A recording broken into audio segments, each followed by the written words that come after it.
The wind howled through the streets, cold and unforgiving. Beneath the neon glow of a high-end restaurant, a man sat hunched on the pavement, his coat torn, his hands trembling from hunger and exhaustion.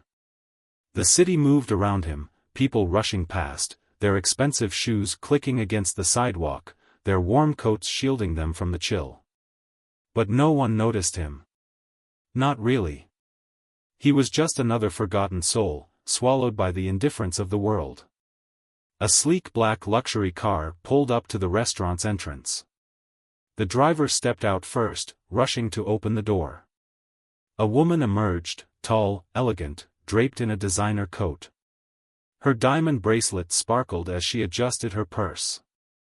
She had the kind of presence that demanded attention, wealth, confidence, and a sense of superiority that needed no words. The homeless man, shivering, lifted his head slightly. His voice was weak but polite. "Excuse me, miss, could you spare a little change? Anything would help." For a brief second, she actually looked at him. Not with kindness, not with sympathy, but with something else. Disgust. She wrinkled her nose, took a half-step back as if his very presence offended her. Then, without saying a word, she stepped around him, her heels clicking against the pavement, and disappeared into the restaurant. The door swung shut behind her, sealing off the warmth, the music, the scent of expensive food. Outside, the cold bit deeper.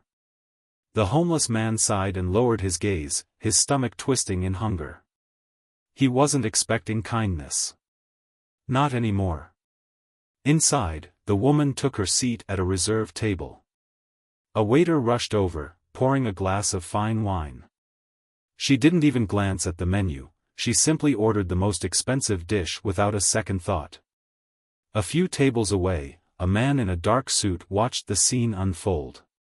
He hadn't touched his drink. His gaze flickered from the woman, now laughing with her friends, to the man outside. His jaw tightened. Without a word, he stood up and walked toward the restaurant's entrance. Outside, the homeless man was rubbing his hands together, trying to keep warm, when he noticed polished shoes stopping in front of him. He looked up, meeting the eyes of a well-dressed stranger. The man tilted his head, studying him for a moment. Then, in a calm, steady voice, he said something that made the homeless man's breath catch. "Come inside. Have a meal with me." The homeless man blinked, unsure if he had heard correctly. Inside the restaurant, the cruel woman looked up just in time to see the two men walking in together. Her lips parted slightly in shock. What was happening? And who was this man who had just invited a beggar to dine in one of the city's most exclusive restaurants?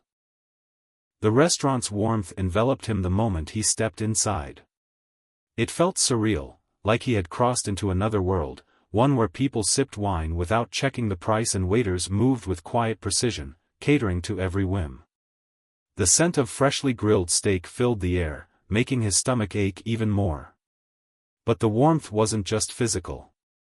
It came from the man beside him, the one who had invited him in. Heads turned. Conversations softened. A ripple of discomfort spread through the restaurant. The homeless man hesitated, his worn-out shoes barely crossing the marble floor. He could feel the weight of their stares. He didn't belong here. He was sure of it. "Sir. I don't think this is allowed," he mumbled, his voice barely above a whisper. The well-dressed man beside him smiled, a calm, unreadable expression. "It is if you're with me." The host at the podium looked uncertain. He was used to seating businessmen, celebrities, and politicians, not people with ragged clothes and unshaven faces. His eyes flickered toward the wealthy stranger, searching for confirmation. "One table for two," the man said, his voice leaving no room for discussion. The host hesitated, glancing around as if waiting for someone to intervene. But no one did. Slowly, he nodded and gestured toward a table near the center of the room. The homeless man swallowed hard. He had expected resistance. He had expected someone to tell him to get out. But none of that happened. Instead, he was being seated like an honored guest. Across the room, the cruel woman watched, her fork frozen mid-air. "What is he doing?" she murmured under her breath. Her friends exchanged glances, smirking. "Maybe it's some charity stunt," one of them whispered. "Or maybe he's lost his mind," another chuckled. She frowned, her grip on the silverware tightening. She had dismissed the homeless man without a second thought, like she always did with people beneath her. So why was this man, the one who clearly belonged in her world, bringing him inside? At the table, the waiter hesitated before placing two menus in front of them. His movements were polite, but his forced smile betrayed his thoughts. The homeless man ran his fingers over the fine linen napkin, unsure what to do. His eyes flickered toward the stranger. "What should I order?" he asked, feeling small in a place like this. The man across from him chuckled. "Order whatever you want." He hesitated, unsure. "I don't want to." The stranger shook his head. "Tonight, you eat like a king." The waiter looked impatient, clearly wanting to move on. "Steak," the homeless man finally said. He couldn't remember the last time he had real meat. "And, maybe some soup." The stranger nodded in approval. "Good choice. And bring him a glass of wine." The waiter's eyebrow twitched, but he nodded and disappeared toward the kitchen. Silence hung between them for a moment. The homeless man studied his host, trying to understand. "Why are you doing this?" he finally asked. The stranger's lips curled into a slight smile, but his eyes held something deeper, something unreadable. "Because sometimes," he said, "helping someone isn't just about them. It's about what happens next." The words sent a chill down the homeless man's spine. Across the restaurant, the cruel woman still watched, her unease growing. She didn't know why, but something about this man's presence felt dangerous. And for the first time that evening, she felt like she wasn't the one in control. The first sip of soup nearly brought tears to his eyes. It was warm, rich, and comforting, a stark contrast to the cold, tasteless scraps he had been surviving on. He took another spoonful, savoring every drop, his hand still unsteady from disbelief. The steak arrived next, sizzling on the plate, the aroma filling his senses. His stomach tightened in hunger, yet he hesitated. He hadn't used silverware in so long. His fingers twitched slightly as he reached for the knife and fork. Across the table, the well-dressed man remained silent, watching him with quiet patience. There was no pity in his gaze, no awkwardness, just understanding. The homeless man swallowed hard and took his first bite. It was perfection. For a moment, everything else disappeared. The whispers, the judgmental stares, the weight of the past, none of it mattered. Just for this brief moment, he wasn't invisible. He was a person again. Across the room, the cruel woman rolled her eyes. "Pathetic," she muttered under her breath. "You give them a taste of luxury, and they think they belong here." Her friends laughed, but something in her tone lacked conviction. She kept stealing glances at the man in the suit, as if trying to place him. Something about him felt familiar. She picked up her glass of wine, taking a slow sip, but her mind was restless. "Do you know who that guy is?" one of her friends asked, lowering her voice. "The one who brought him in?" The woman scoffed. "Does it matter?" Her friend leaned in, eyes glinting with curiosity. "I think he's someone important. I've seen him before. Maybe in business news." The woman frowned, suddenly interested. "Who is he?" Before her friend could answer, a deep voice interrupted. "Enjoying your meal?" The cruel woman's head snapped up. The man in the suit stood beside her table, his expression unreadable, his gaze sharp. Up close, there was something intense about him, something that made her shift uncomfortably. She forced a smile. "I don't believe we've met." The man smirked. "Oh, I think we have. A flicker of unease passed over her face. Her friends glanced between them, sensing the tension. The homeless man, still seated at his table, watched the exchange from across the room, his fork frozen in mid-air.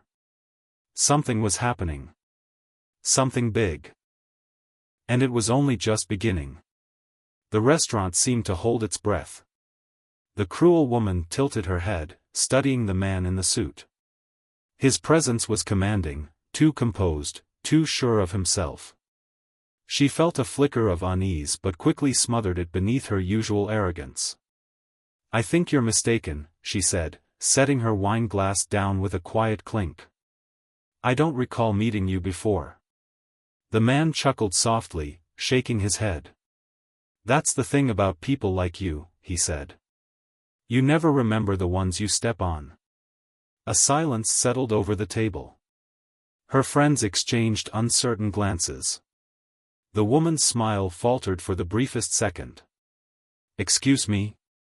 The man's eyes flickered toward the homeless man across the restaurant, the same man she had ignored outside. He was still eating, though his movements had slowed, his attention fully locked on their interaction. The stranger turned back to the woman. Tell me, he said, do you ever think about the people you leave behind? Her grip tightened around the stem of her glass. I have no idea what you're talking about. Oh, I think you do. A memory scratched at the back of her mind, a whisper from the past she had long since buried. But she pushed it away. Whatever game this man was playing, she wasn't interested.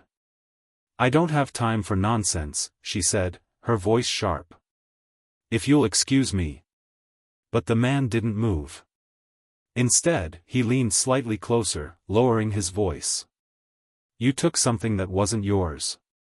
The blood drained from her face. Now she was fully alert. Her heart pounded, but she forced herself to keep her expression neutral. I don't know what you're insinuating, but I suggest you watch your words. The man smiled, but there was no warmth in it. Or what? A chill ran down her spine. She had spent years climbing to the top, stepping over anyone in her way. She had made enemies, sure. But none had ever dared to confront her so openly. And yet, here he was. Slowly, deliberately, the man straightened. Enjoy your meal, he said, his tone laced with something unsettling. It might be your last peaceful one for a while. With that, he turned and walked away, back toward his table, back toward the homeless man. The woman exhaled, realizing only then that she had been holding her breath. Her friends whispered, their curiosity growing. Who is he? One of them asked again. But the woman had no answer. All she knew was that something was wrong. And for the first time in a long time, she felt something she had nearly forgotten. Fear. The restaurant's warmth no longer felt comforting. The cruel woman's fingers tapped lightly against the table, her mind racing. She had dismissed the homeless man without a second thought, but this stranger, the one who had brought him inside, was different. He knew something. And that made him dangerous. Across the room, the man in the suit sat down, nodding at the homeless man as if nothing had happened. The two spoke quietly, but she could tell by their body language that something significant was unfolding. She couldn't just sit there. She needed answers. Summoning her confidence, she stood, adjusting her coat as she made her way toward their table. As she approached, the stranger leaned back in his chair, watching her with an amused expression. Decided to join us? He asked. She ignored the sarcasm, turning to him directly. What is this about? The homeless man shifted uncomfortably, his eyes flickering between them. The man in the suit smirked. It's about what happens when the past catches up with you. Her pulse quickened. I don't have time for riddles. The man nodded thoughtfully. All right, then let's speak plainly.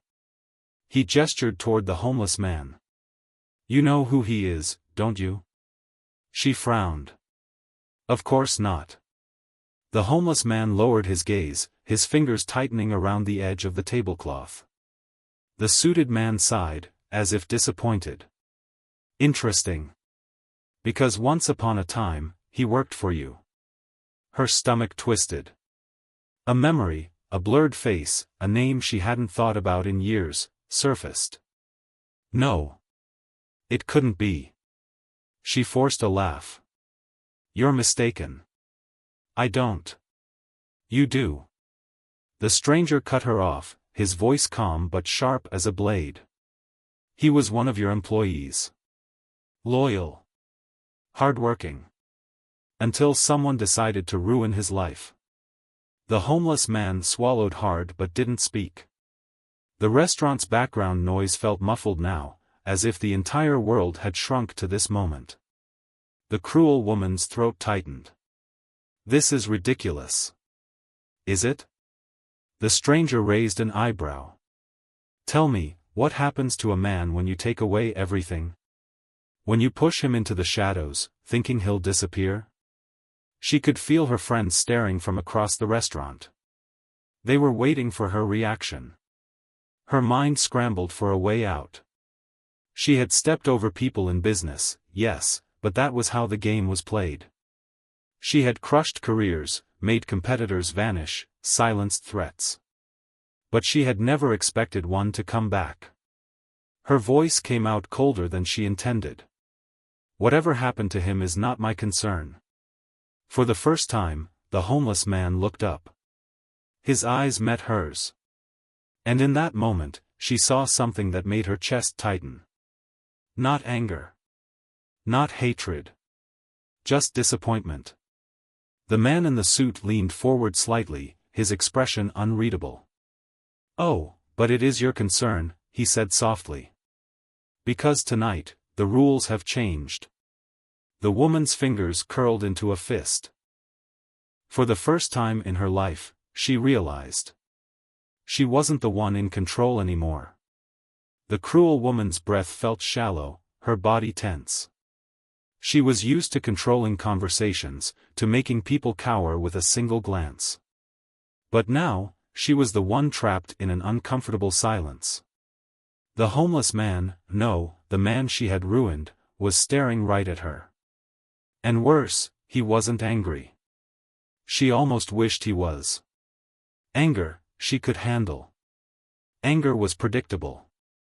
But disappointment? That unsettled her. She lifted her chin, forcing confidence into her voice. I don't know what you expect from me. The man in the suit chuckled, shaking his head. Oh, you know exactly what we expect. Her pulse quickened. We? She glanced between them. The homeless man sat silently, his hands resting on the table, as if he had already made peace with whatever this moment was. The man in the suit, however, looked like a predator playing with its prey. The realization hit her like ice down her spine. This wasn't a random act of kindness. This was planned. Who are you? She asked sharply, turning her focus to the suited man. He smiled, slow and deliberate. A reminder, he said simply. Her hands curled into fists beneath the table. A reminder of what? The man's gaze didn't waver. That people don't just disappear. That what you do to others follows you, whether you see it or not. She swallowed, refusing to let her unease show. So what? You want me to feel guilty? She let out a short, cold laugh. I don't believe in guilt. I did what I had to do to survive. For the first time, the homeless man spoke. And what about the people you left behind? His voice was quiet but steady. She turned to him sharply. His eyes weren't pleading for sympathy, nor were they filled with resentment. They were just tired. Something twisted in her stomach. She clenched her jaw. I built my life from the ground up. No one gave me anything. I took what I had to take. The man in the suit tilted his head. And how's that working out for you? The cruel woman stiffened. The comment hit harder than she expected. Because, truthfully, she wasn't happy. She had everything she had ever wanted: money, power, influence, but deep down, there was nothing. No family. No real friends. Just endless battles to stay on top. And now, sitting across from the very man she had discarded, she felt something she hadn't allowed herself to feel in years. Regret. But she shoved the thought away. She had spent too long building her empire to crumble now. She leaned back, crossing her arms. If you think this little stunt is going to change anything, you're wrong. The man in the suit smiled. We'll see. There was something in his voice, something final. And for the first time that evening, the cruel woman had no words. She just watched as the man in the suit signaled for the bill and continued his conversation with the homeless man as if she were no longer important. No longer relevant. The power had shifted. And she had no idea how to get it back. For the first time in years, the cruel woman felt powerless. The restaurant that had once felt like her domain, where she could command attention with a single glance, now seemed foreign. The whispers around her weren't of admiration anymore. They were of curiosity, perhaps even judgment. She had been dismissed. The man in the suit was no longer looking at her. Instead, he focused solely on the homeless man, who, despite his worn-out clothes and tired eyes, now carried a quiet dignity. She clenched her fists beneath the table. She shouldn't care. She had spent her life making sure she was above people like him. She had learned early that success meant pushing forward, no matter who was left behind. So why did it bother her that he was sitting there, being treated like he mattered? She exhaled slowly, forcing herself to stay composed. She still had her power. Her wealth. Her influence. But something told her that wasn't enough anymore. Across the table, the suited man set down his glass and leaned slightly forward. You know, he said, speaking directly to the homeless man, I think it's time people remember who you are. The homeless man blinked, startled. What do you mean? The cruel woman's stomach tightened. What is he planning? The suited man smiled. People like her, he gestured subtly toward the woman, rely on one thing, the assumption that their actions have no consequences. The woman narrowed her eyes. Careful, she warned. But the suited man only chuckled. Oh, you don't scare me. The homeless man still looked confused. I don't understand. What are you saying?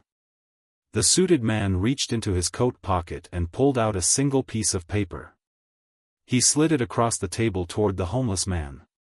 I did some digging, he said. Turns out, you never really lost everything. Silence.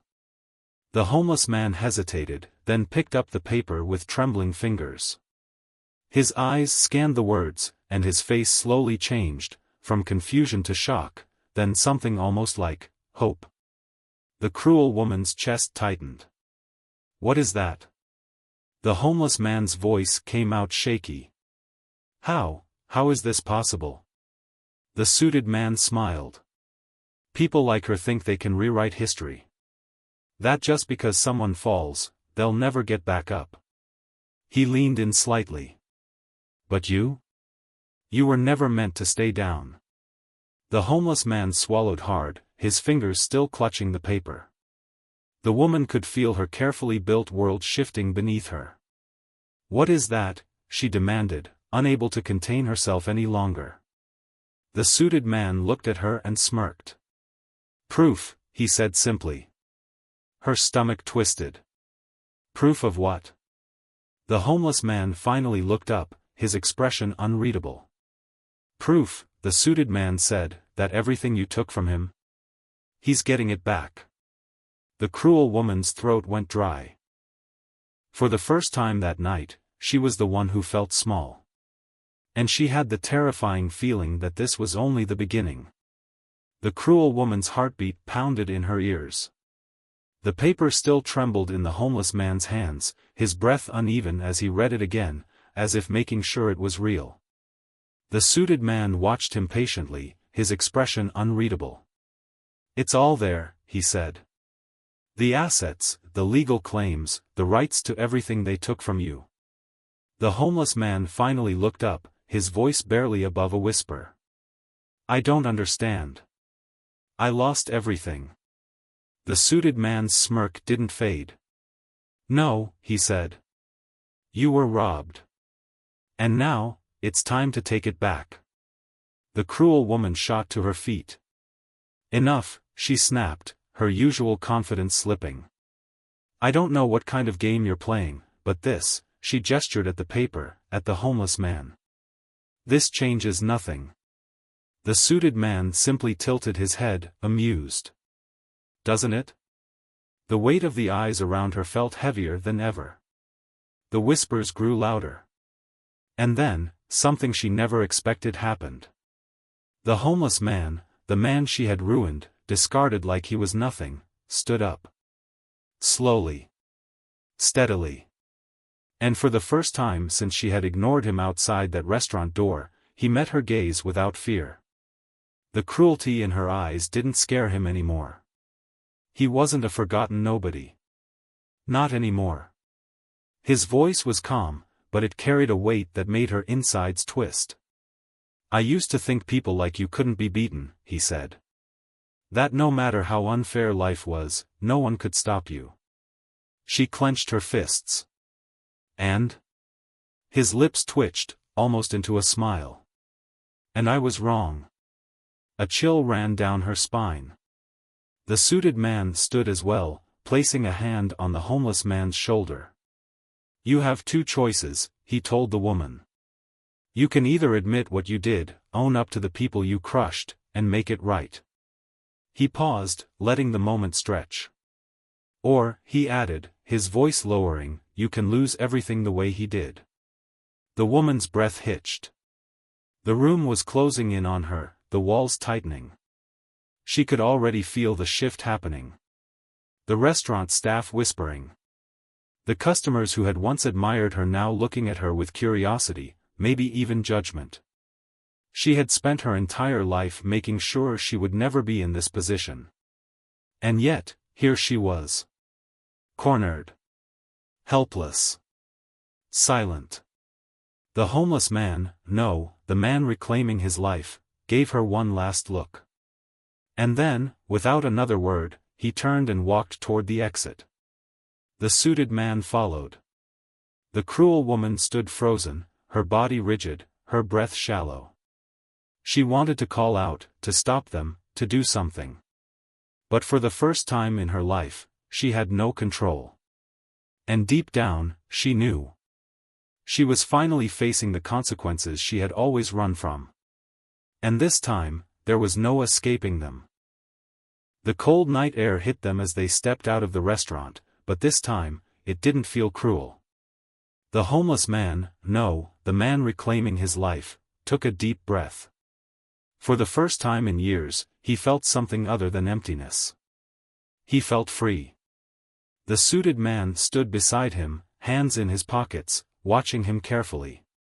"How do you feel?" he asked. The man exhaled slowly. "Like I just woke up." The suited man smirked. "Good. Because this isn't the end. It's just the beginning." The weight of what had just happened settled in.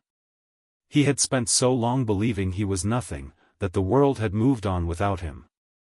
But tonight proved something different. He mattered. He had always mattered. The cruel woman would have to live with the truth now, she didn't win. For years, she had built a world where she thought she was untouchable, where her actions would never come back to her. But karma had a way of catching up. And tonight, she had finally felt it. A part of him had expected to feel anger, to want revenge, to relish her downfall. But standing there now, under the streetlights, he realized he didn't need any of that. She wasn't important anymore. She was just another person who had tried to erase someone and failed.